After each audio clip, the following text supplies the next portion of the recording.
Thanks for tuning in to Know Wine in No Time. I'm your host Dave, and today we're going to review some useful wine accessories.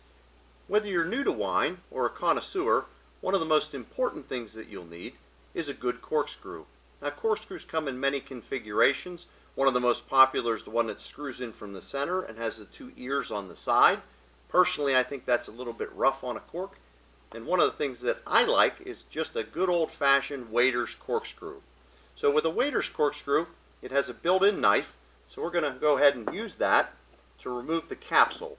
And the capsule is just a foil cover that protects the cork. So once the capsule is removed, we're going to go ahead and engage our corkscrew in the dead center of the bottle.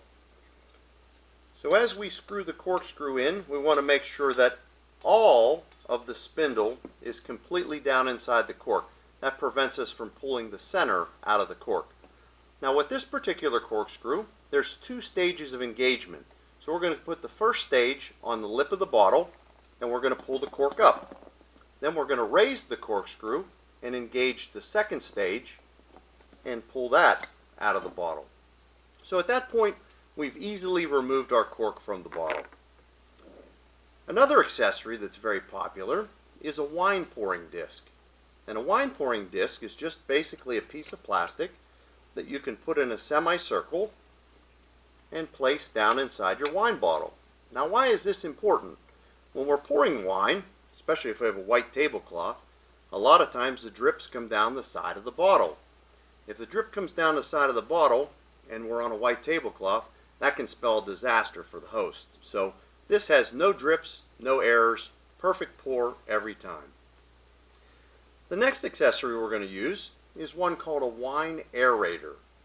So a wine aerator is a device that's used to take the wine pour and infuse it with ambient air. What we're trying to do is oxygenate the wine. That liberates the aromas, and it will take an old wine and wake it up, and it will take a new wine and calm it down a bit. So what we can do is take and place our wine aerator on the top of a glass and begin to pour through it. I'm not sure if you can hear that, but this aerator is actually hissing, and you can see some bubbles down in the bottom. So what it's done is it's actually taking the wine, mixing it with air, and placing it into your glass. That speeds up the aeration process. Now, the old style of aerating wine can be done with something like a bell decanter. Now with a bell decanter, what we do is we take and very vigorously pour the wine into our decanter. We're going to pour the whole bottle of wine in. And in order to aerate the wine in the decanter, what we can do is take and rotate the wine back and forth in the decanter, actually pushing oxygen into it.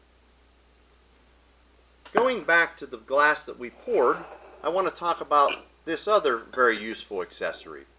So this particular glass, as you notice, is an aerating glass. On the outside of the glass, it's smooth, but inside the glass, it actually has ridges.